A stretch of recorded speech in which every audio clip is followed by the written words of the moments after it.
Hotep, everybody. This is Michael Imhotep, founder of the African History Network and host of the African History Network show. It is Sunday, June 23rd, 2024, and we are live.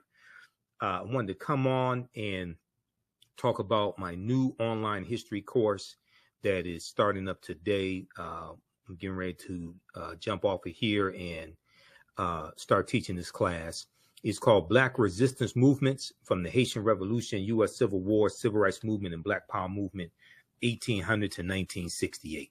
So this is an exciting 10-week online course that I'm teaching.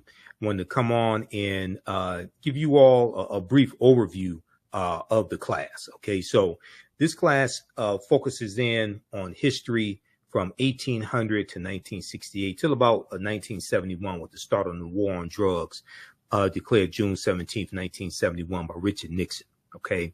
And this class focuses on what leads up to the Civil War taking place. What are some of the laws and policies put in place that lead us to where we are right now? We deal with the Jim Crow era, the Reconstruction era, in the aftermath of the insurrection that we saw on January 6, 2021 at the U.S. Capitol.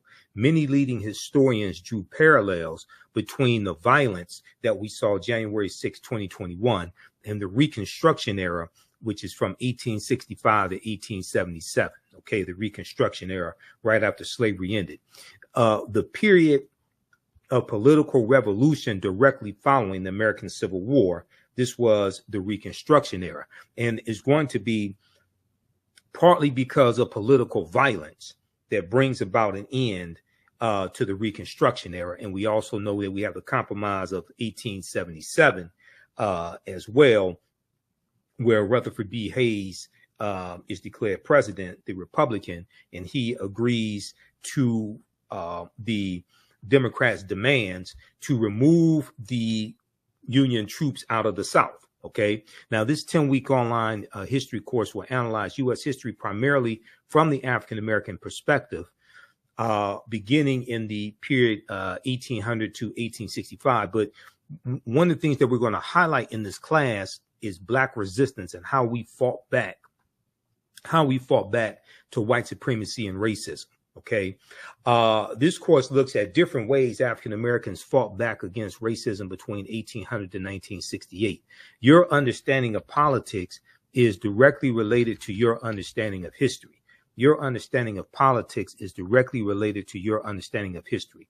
We'll analyze U.S. history primarily from the African American perspective, beginning with the Haitian Revolution, which is 1791 to 1804, and the Louisiana Purchase of 1803, because the Louisiana Purchase of 1803 and the Haitian Revolution, those two events are related.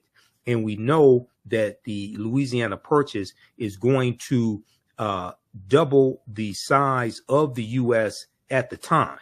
And the U.S. is going to get 828,000 square miles of land from France. And one of the reasons why France sold this land is because France and Napoleon and were getting their behinds kicked by the Haitians in their colony of Saint Dominique that those Africans are going to call Haiti. Okay, and then we call it Haiti. And Haiti is the Arawak word for that island nation of Haiti. Okay, this is where that comes from, Haiti.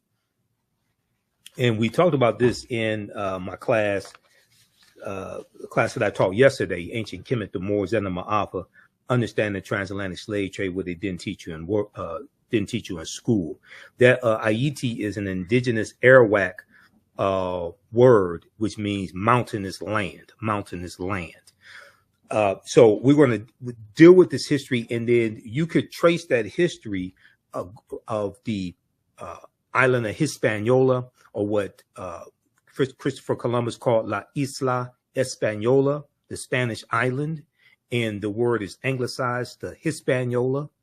And the island of Hispaniola is where you have the Dominican Republic and the Spanish colony of Santo Domingo, which the French take over that Spanish colony of Santo Domingo in 1697 and call it Saint Dominique, and that's where Haiti is today. Okay, so when we look at this history, even though we're looking at history from 1800 to 1968, we can trace this history back to the Moors going into the Iberian Peninsula, today known as Spain and Portugal, in 711 AD, and what happens after that. Because we know it's August 3rd, 1492, that Columbus sets sail on the Nina, the Pinta, and the Santa Maria, and he's financed by Spain and King Ferdinand and Queen Isabella. We know on August 2nd, 1492, Spain expels the Sephardim, the Sephardic Jews, and we know on January 2nd, 1492, during the Spanish-Grenadian Wars, the Moors lose control of their last stronghold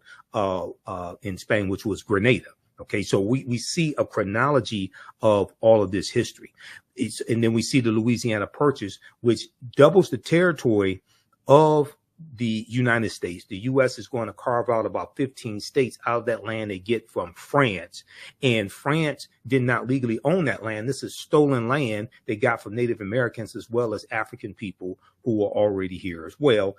And we know from reading Dr. David Imhotep's book, The First Americans Were Africans, Documented Evidence, we know African people were here in this land we call the United States of America, going back at least 51,700 years ago. Okay, so, you know, this is already a given.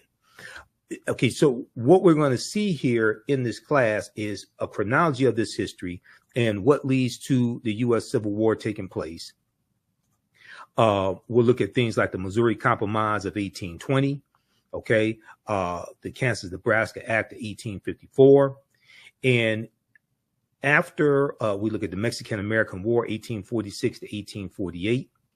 And after the Civil War ends with the, General Robert E. Lee surrenders to General Ulysses S. Grant at Appomattox Courthouse in Virginia, April 9th, 1865.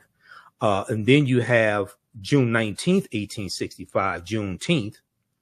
But as we will look at in this class, we know that the Emancipation Proclamation did not free the slaves. Okay, the Emancipation Proclamation did not free the slaves.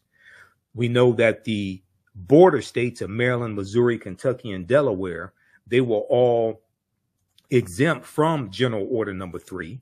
Okay, delivered by Major General Gordon Granger. And, we just commemorated Juneteenth, and we should celebrate Juneteenth. But as you saw in the videos from my presentations for Juneteenth 2024, I said that we have to protect the history of Juneteenth and correct the history of Juneteenth.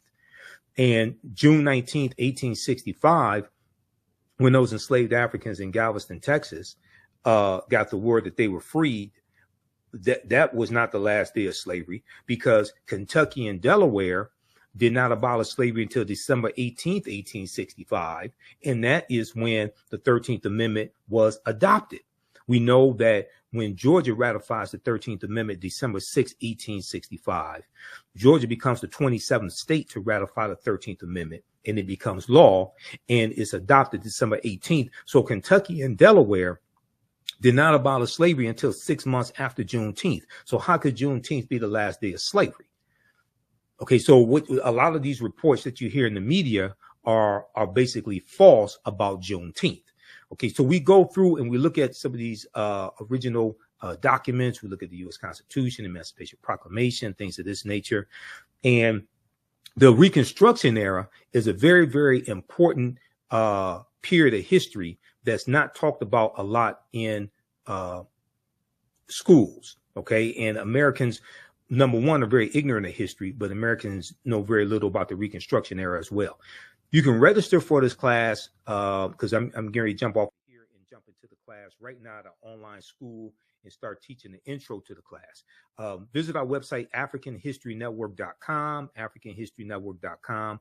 Scroll down past the first online course that I teach, Ancient Kemet, the Moors, and the Ma'afa, Understand the Transatlantic Slave Trade. You can still register for that class.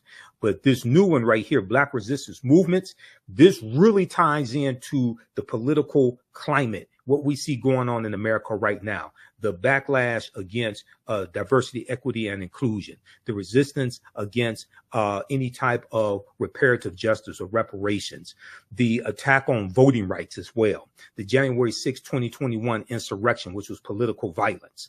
All of this is what we see. The seeds of all this during this period of time from 1800 to 1970. Okay, so this 10-week online course, Black Resistance Movements from the Haitian Revolution, U.S. Civil War, Civil Rights Movement, and Black Power Movement. You can register right here for it. Click right here, register for full course. It's on sale, $80. You can register for both classes. We have a bundle pack for $120. It's about a $300 value. There's going to be some bonus content. You're going to get my Juneteenth lecture free when you register for this new class as well, Black Resistance Movements. Okay, so visit our website, AfricanHistoryNetwork.com.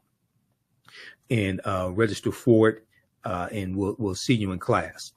I want to go back to this PowerPoint presentation. These are some of the actual slides from the class. There are 80 to 100 articles that we look at in this course, and there are numerous slides that I put together for this class as well.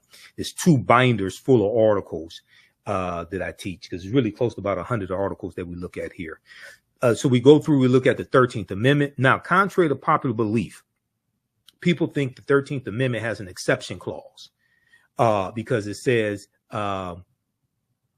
except as punishment for a crime whereof the party shall have been duly convicted, shall exist within the United States or any place subject to their jurisdiction. So people are under this misconception, oh, well, this is why you have mass incarceration, because of the 13th Amendment. No, that's false, okay? What is the 13th Amendment? What law is the 13th Amendment based upon? The 13th Amendment is based upon what's known as the Northwest Ordinance of 1787. The Northwest Ordinance of 1787 dealt with the Northwest Territory.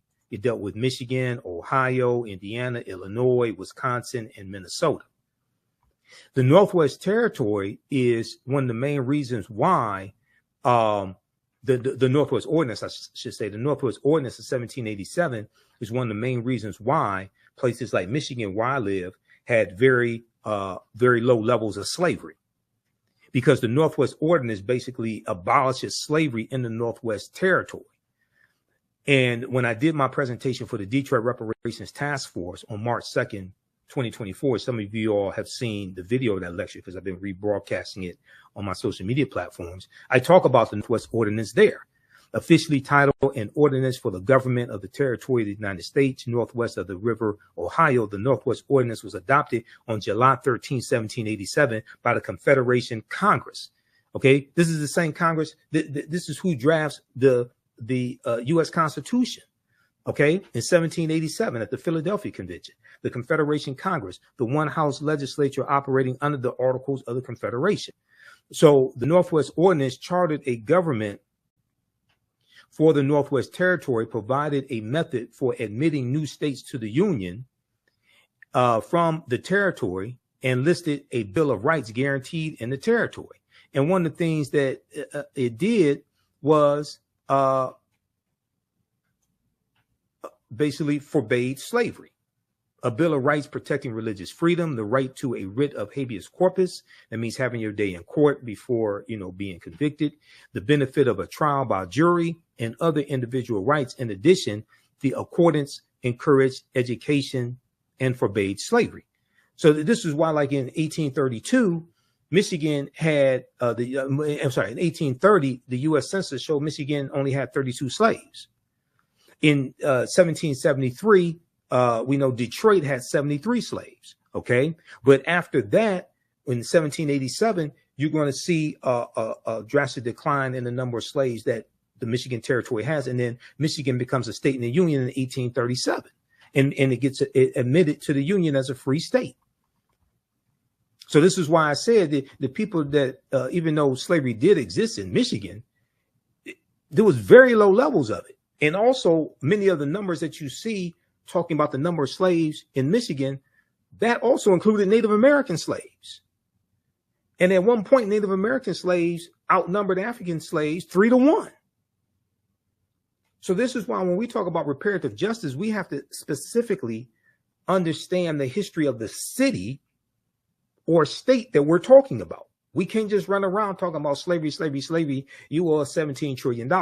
That's not going to work. Yeah, I mean, go watch my presentation. I got deep into this. Okay, so so we go through and take you throughout history. We look at the Reconstruction era, right? The Reconstruction era is not talked about a lot in schools. And there was a excellent article from time.com, Time magazine, that I use in the class. And it deals with how schools are not teaching about the Reconstruction era. And the Reconstruction era is extremely important to understand because it helps us better to contextualize what is taking place right now. What is taking place right now? The attack on critical race theory, okay? The banning of books that are taking place, especially books dealing with the history of slavery and the civil rights movement, things of this nature. And then you have the initiative to reshape the federal bench, the federal courts, and the U.S. Supreme Court into an ultra-conservative court as well. So we see all this continuation, all these political fights, things like this coming from the Reconstruction era and going into the Jim Crow era. A new report finds that 45 states are failing to teach students about the period that shaped race relations after the Civil War. Now, this is an excellent article from January 12, 2022 by Olivia B. Waxman for Time magazine. And this was basically a year and 6 days after the January 6, 2021 insurrection. In this article, it says in the aftermath of the insurrection a year ago at the U.S. Capitol, many leading historians drew parallels between the violence that we saw January 6, 2021 and the Reconstruction era, the period of political revolution directly following the American U.S. Civil War. So Civil War is 1861 to 1865. Quote, now, Eric Foner is one of the top historians when it comes to the Reconstruction era, okay? Historian Eric Foner said, quote, the events we saw reminded me very much of the Reconstruction era, okay? The events we saw reminded me very much of the Reconstruction era and the overthrow of Reconstruction, which was often accompanied or accomplished, I should say, by violent assaults on elected officials. So whether we have like the Clinton, Mississippi riot of 1875, where President Ulysses S. Grant refused to intervene. He implemented his non-intervention policy, but he intervened in 1871 using the Ku Klux Klan Act of 1871, and he cracked down on Ku Klux Klan activity in South Carolina. He declared martial law in 9 counties in South Carolina, and this is after Congress passed the third of the enforcement acts, and this one is section 241 of U.S. Code, is known as the Ku Klux Klan Act of 1871. Okay, now Eric Foner is the author of the book Reconstruction, America's Unfinished Revolution, 1863 to 1877. He said this in an interview with the New Yorker magazine published a week after the January 6, 2021 insurrection. Now, scholars say studying the aftermath of the U.S. Civil War can help put into context many of the most seminal events in the U.S. in recent years, from the brutal murder of George Floyd, May 25th, 2020, okay, in Minneapolis, Minnesota, by Derek Chauvin, to the voter suppression laws enacted after African-American voters played a big role in helping Joe Biden and Kamala Harris be elected president and vice president in 2020. But despite the timeliness of the era in today's climate, many students in American schools will not get a full education on Reconstruction until they get to college. But majority of them are not going to go to college. The Reconstruction era, understanding this is why I when I talk about Juneteenth, I say we can't deal with just one day in history. Juneteenth leads you to the Reconstruction era, 1865 to 1877. It leads you to the Civil Rights Act of 1866, which allows African Americans to enter into legal contracts and negotiate wages. And it's the Civil Rights Act of 1866 that's being used against us now in these anti-diversity, equity, and inclusion lawsuits that white conservative Ed Bloom is filing. He filed it against the Fearless Fund, the African American women who give out grants to businesses of women of color. And Ed Bloom is saying that they're discriminating against white business owners.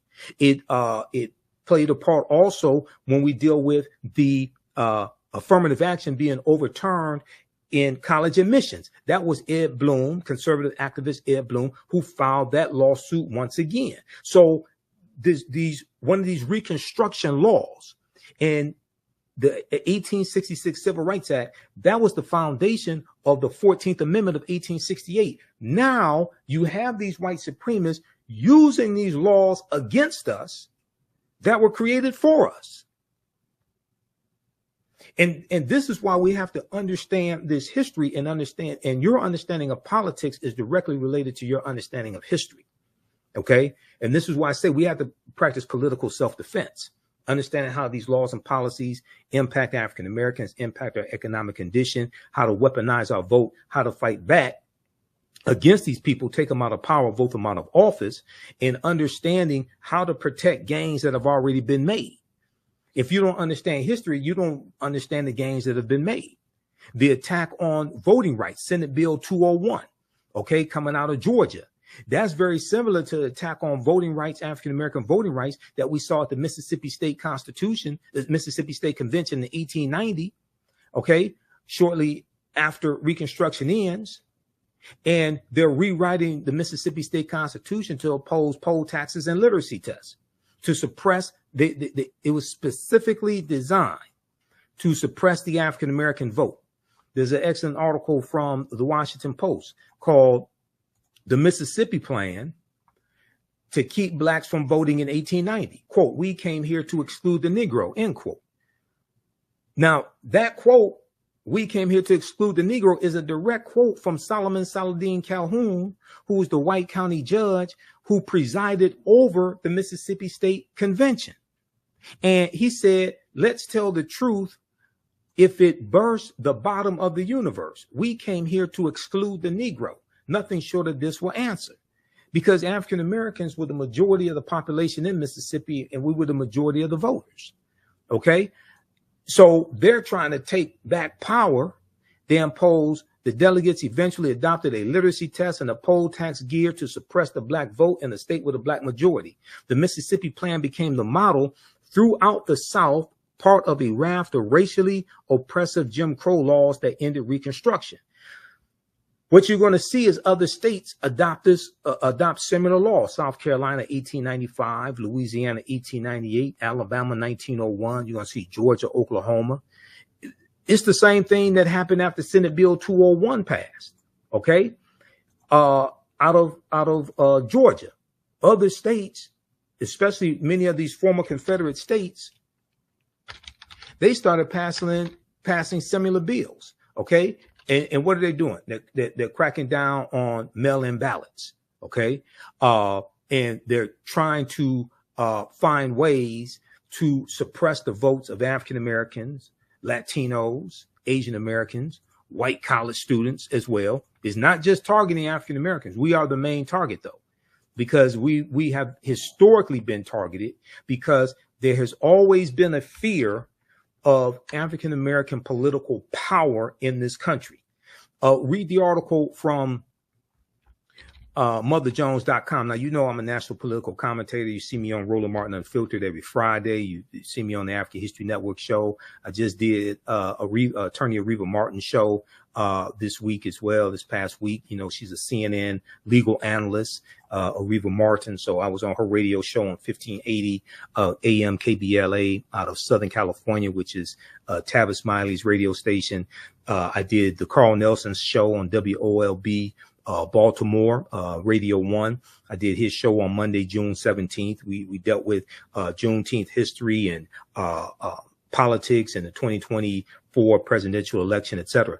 Look at this article right here, May 13th, 2021. Leaked video, Dark Money Group brags about writing GOP voter suppression bill across the country. Quote, we did it quickly and we did it quietly, end quote, said the executive director of Heritage Action. Now, this is an excellent article that I use in my classes. This is written by Ari Berman and Nick Sergey. Ari Berman used to write for thenation.com, and during the 2016 presidential election, Ari Berman wrote a series of articles dealing with the voter suppression that was taking place during the 2016 presidential campaign. And he has one article that deals with how there are 868 fewer polling places to vote at in the 2016 campaign. That's a direct result of Shelby County versus Holder, U.S. Supreme Court case of 2013, which gutted Section 5 of the 1965 Voting Rights Act. Well, the reason why you needed the 1965 Voting Rights Act is because of what happened in Mississippi in 1890 at the Mississippi State Convention, and what happened in Florida in 1889 when Florida was the first state to have poll taxes, and what happened in South Carolina, in Georgia, in Alabama, when they rewrote their state constitutions. This is why you needed the 1965 Voting Rights Act. And you've had white supremacists who've been trying to weaken the 1965 Voting Rights Act or revoke it altogether, basically since it was implemented. So quickly here, when we look at this piece from Mother Jones, okay, how many of you all know this? Senate Bill 201 was crafted by Heritage Action for America. Here's what happened. In a private meeting last month with big money donors, the head of a top conservative group boasted, I want everybody to see this. We're going to zoom in on this. The head of a top conservative group boasted that her outfit had crafted the new voter suppression law in Georgia and was doing the same with similar bills for Republican state legislators across the country. They did it with Senate Bill 201 in Georgia, and they did it with other similar bills in Republican state legislators across the country. Quote, in some cases, we actually draft them for them, end quote, she said, or we have a sentinel on our behalf, give them the model legislation so it has that grassroots from the bottom up type of vibe, end quote. The Georgia law had, quote, 8 key provisions that Heritage recommended. Jessica Anderson, the executive director of Heritage Action for America, a sister organization to the Heritage Foundation, told the foundation's donors at an April 22nd gathering in Tucson, Arizona, in a recording obtained by the watchdog group Documented and shared with Mother Jones. Those included policies severely restricting mail ballot drop boxes, preventing election officials from sending absentee ballot request forms to voters, making it easier for partisan workers to monitor the polls, preventing the collection of mail ballots, and restricting the ability of counties to accept donations from nonprofit groups seeking to aid in election administration. Okay, now this law was signed into law by Georgia Governor Brian Kemp, and when he signed it, he was in a room with all white men, and he's sitting down at the desk, and above him is a painting of a slave plantation. Go research this when they did this, okay? But check this out. It gets deeper. Do you know who the Heritage Foundation is? The Heritage Foundation is an ultra right-wing conservative think tank, and they're the ones who engineered Project 2025. The Heritage Foundation. Have you heard about Project 2025? All of this stuff, all the history and politics is connected.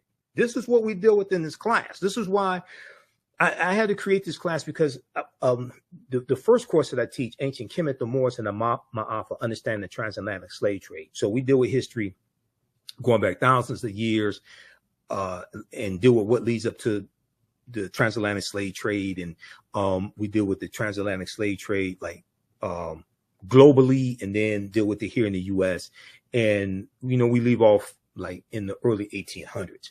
But I realized That crucial period of time from 1800 to 1970 or so, we really have to focus in to understand what happened during that period of time, because that puts us on a direct trajectory to where we are today, especially the collapse of Reconstruction and then going into the Jim Crow era.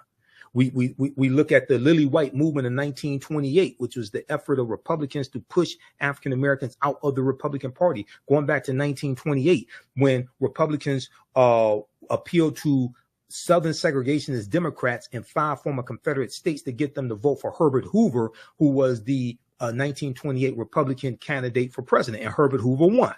We know Herbert Hoover mishandled the Great Depression and loses to Franklin Roosevelt in the 1932 presidential election. Okay, so we get to see a chronology of all this history.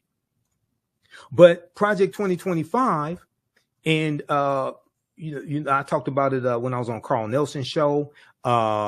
We talked about it on, we've been talking about it on Roland Martin Unfiltered as well. But if you take a look at this, this is a 900 plus plan dealing with ultra right-wing policies that conservatives want to get put in place. And you have about 100 of these right-wing organizations that are signed on to Project 2025.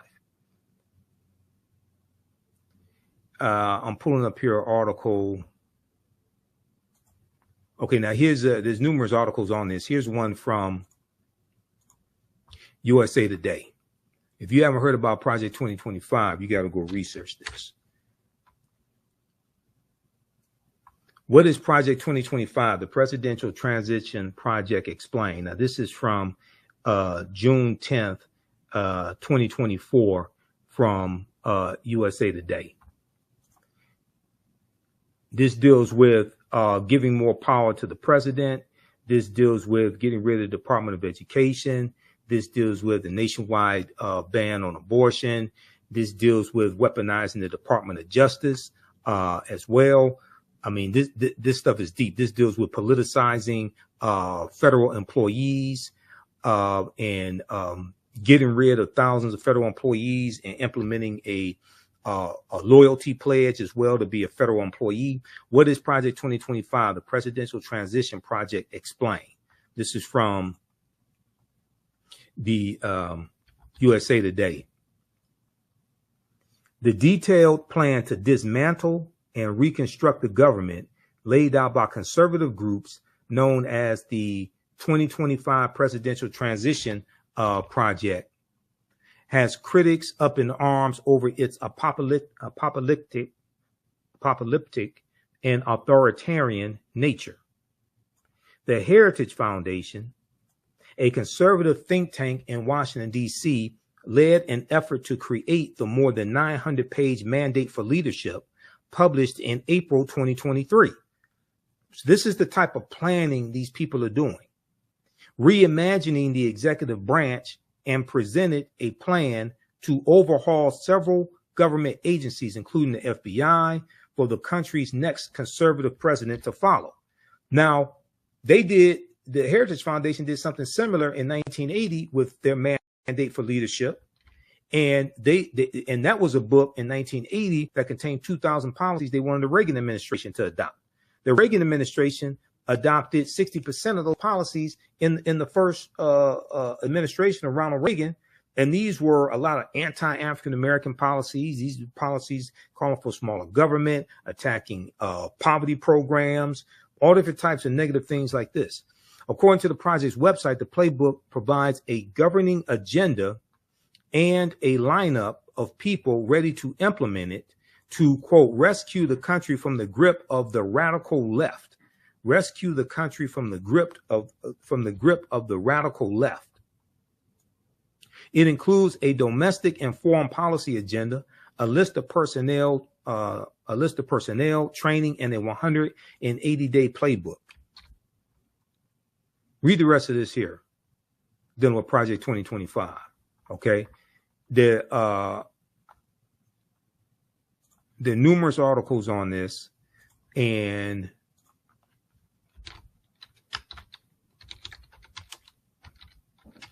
let me pull up something here. This is one from,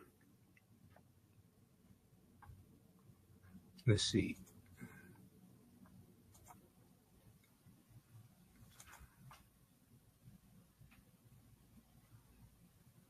This is one from oh,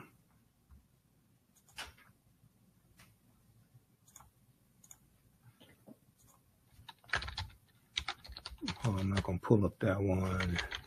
That's a video.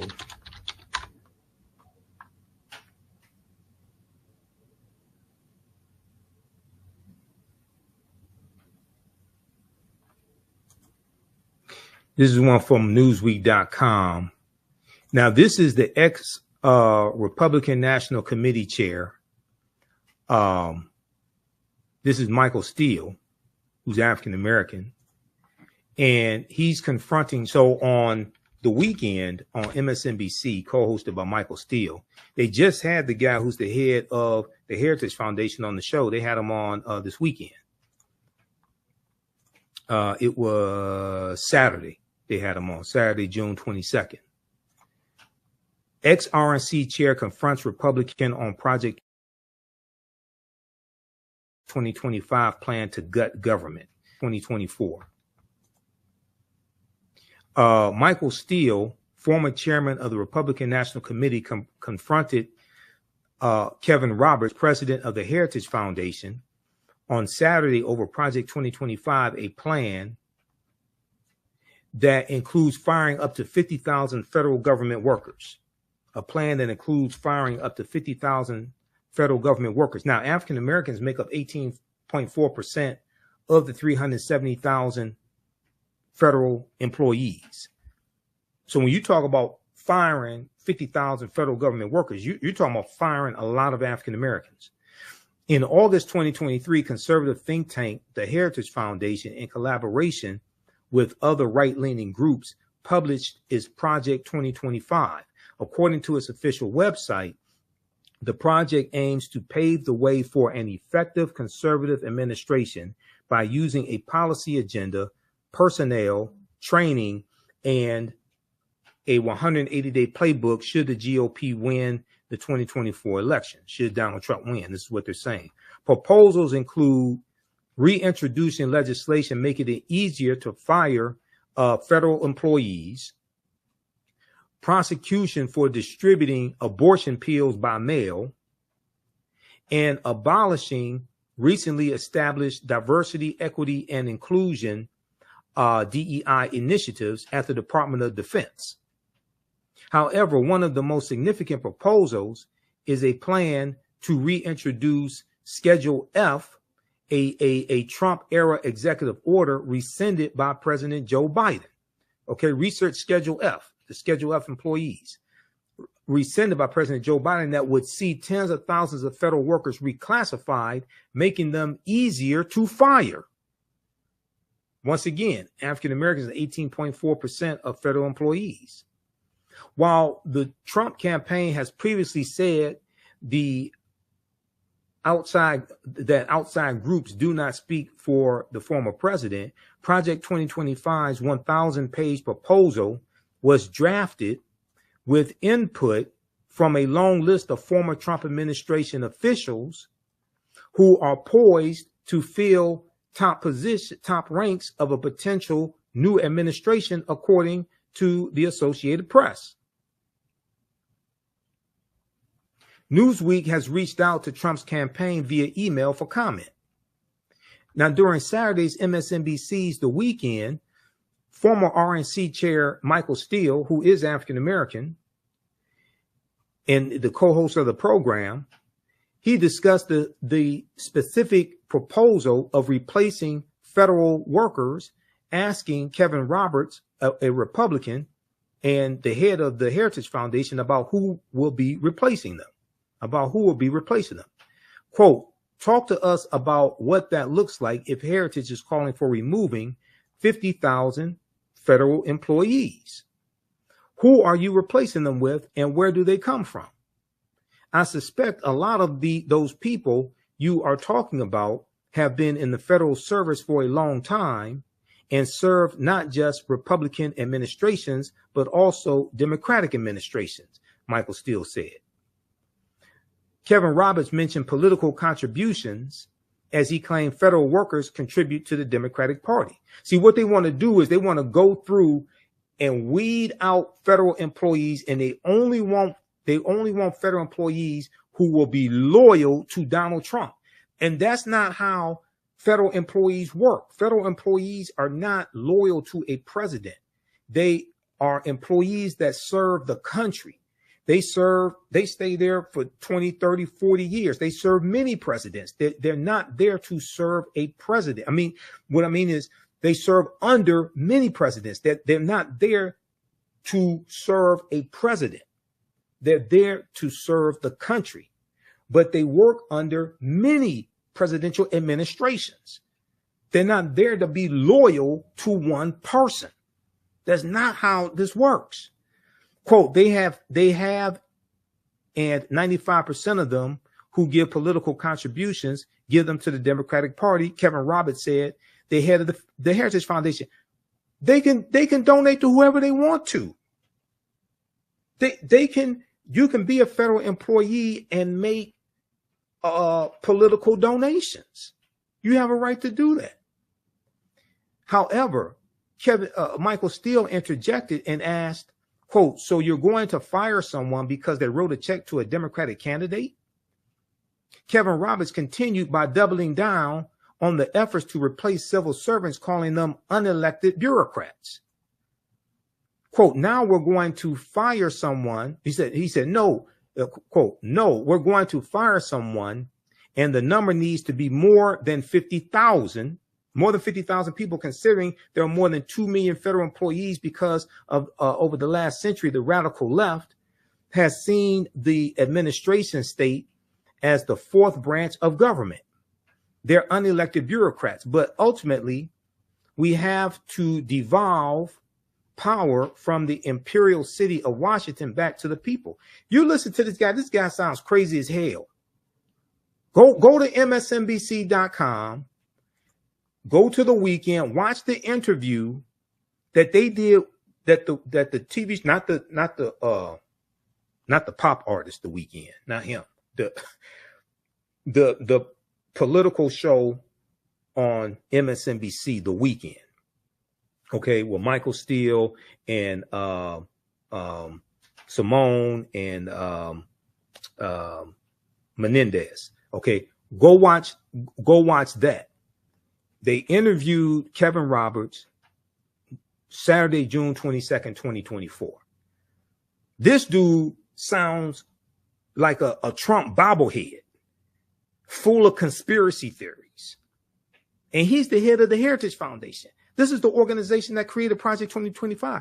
Not only that, the 226 federal judges that Donald Trump got confirmed, and the 3 Supreme Court judges, those judges came from lists submitted to him from the Heritage Foundation and the Federalist Society. Go research that.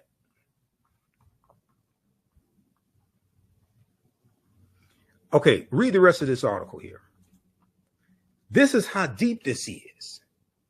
Your understanding of politics is directly related to your understanding of history because they both intersect. And when we study history from 1800 through 1970, and we're going to end in 1971 with Richard Nixon declaring his war on drugs after he ran for president in 1968 and won in 1968, and he won on the platform of law and order, which basically means lock up black people, protect white people.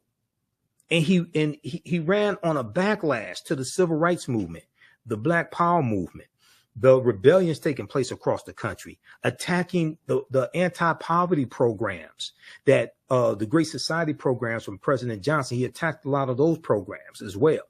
Okay. So so how do you all like this type of information? Give us a thumbs up, give us a heart, give us a like. This is a very, very timely class, and this helps you to better understand what's taking place in the country right now, dealing with politics, news events, people reclaiming the Confederacy. We just did a story on Roland Martin Unfiltered where 2 schools in Virginia just voted to rename the schools after Confederate heroes because they changed the names of the schools in 2020 when you had a racial reckoning taking place in this country because of the killing of George Floyd. Now you see a recalibration. Now you see people trying to go back to the way it was because they want to hold on to white supremacy. You have a lot of people that want to hold on to the Confederacy. We're going to deal with the Confederacy in the class, but nations don't name schools and don't have monuments honoring traitors to that nation.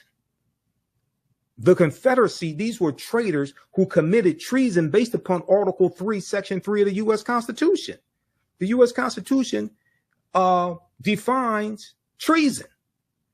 And they committed treason based upon Article 3, Section 3 of the U.S. Constitution. Now, a minute ago, I talked about the Ku Klux Klan Act of 1871. Okay, it was actually passed in 1871, right?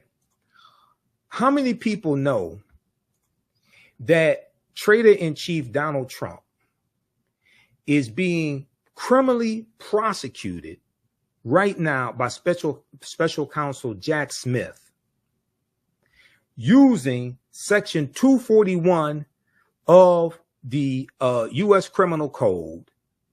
And Section 241 is the Ku Klux Klan Act of 1871. It's actually 1871, not 1870. How many people know this? Read this article here, okay? And once again, this is an example of how we see history and politics coming together and how historical events shape policy and laws, and then laws shape historical events. This all happened during the Reconstruction era, 1865 to 1877. Read this article from the Washington Post. Trump is charged under civil rights law used to prosecute KKK violence. Trump is charged under civil rights law used to prosecute KKK violence. The provision was originally adopted in 1870 and was intended to protect the newly codified rights of Black citizens after the Civil War. Well, it was the U.S. Department of Justice that was actually prosecuting these Klansmen. And the U.S. Department of Justice was created in 1870 largely to enforce the new rights of African Americans. That's during Reconstruction. Now, how many people learned all this in school? Okay, how many of your children are learning this in school?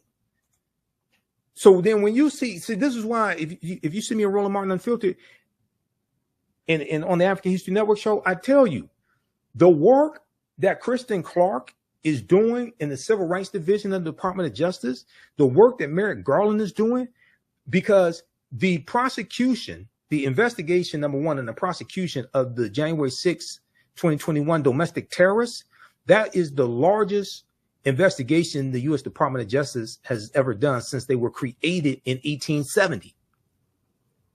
And one of the main reasons why those domestic terrorists attacked the U.S. Capitol is because 16.9 million African Americans voted for Joe Biden and Kamala Harris. And then the day before that attack, January 5th, 2021, you had the special election in Georgia, once again, Georgia, and Senator Raphael Warnock won his election. Okay, the African-American senator, he won his election. And John Ossoff, the Jewish candidate, Democrat, he won his election, which gave Democrats a slim majority in the Senate.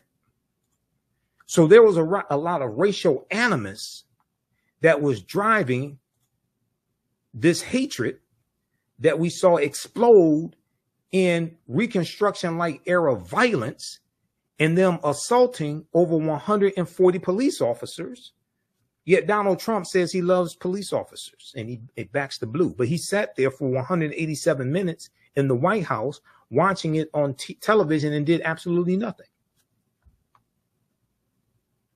He backed the blue until the coup. That's what happened.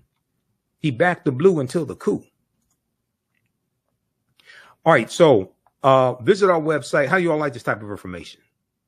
Who still needs to register for this online history course? I'm about to get out of here and jump into the class and start teaching this class.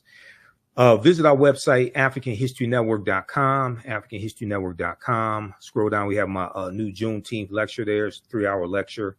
If you register for this class, you're going to get the Juneteenth lecture in digital download format. Okay. But you can order it in DVD or digital download format. You can register for the first class I teach, Ancient Kemet, the Moors, and the Ma'afa.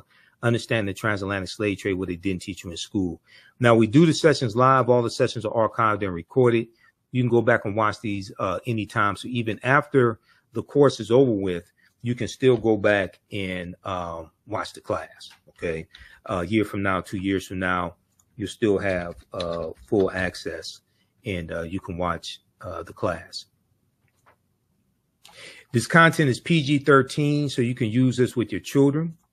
Okay, so it's not overly graphic. I don't do a lot of cursing or anything like that.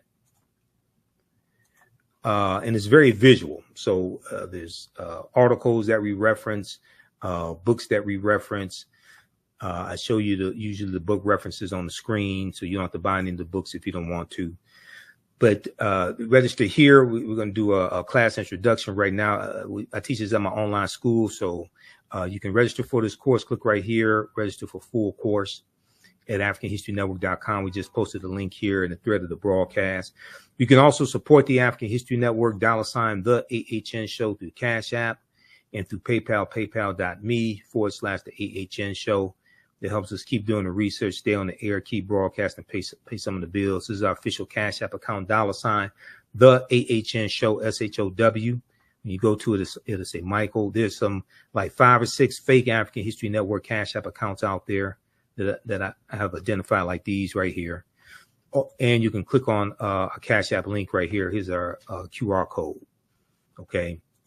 And then here's our link for PayPal as well. This helps us keep doing the research, stay on the air, keep broadcasting, pay some of the bills, finance our Sunday night show, the African History Network show. I usually do that Sundays, 9 p.m. to 11 p.m. Eastern Standard Time on our social media platforms as well.